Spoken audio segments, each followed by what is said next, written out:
Hello friends, welcome back to the new tutorial of the Typescript. So today we are going to discuss about the read-only interface properties. By the word name read-only, that in Typescript you can make the interface properties read-only. So here you can see that read-only by using the read-only modifier.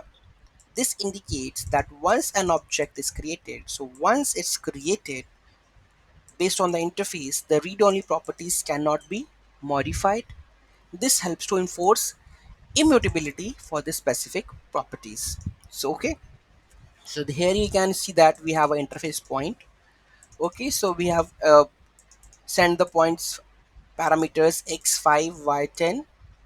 Okay, by to modifying the read-only properties will result in an error. So point dot x, if I'm going to modify that one, it will give me the error cannot assign to x because it's already read-only property. Okay, so you can go with that one, point x point y. Okay, in the above example, the point interface defines two read-only properties x and y. So two read-only properties. When you create an object based on this interface, like the point object, like this, you won't be able to modify the x and y properties after the object is created.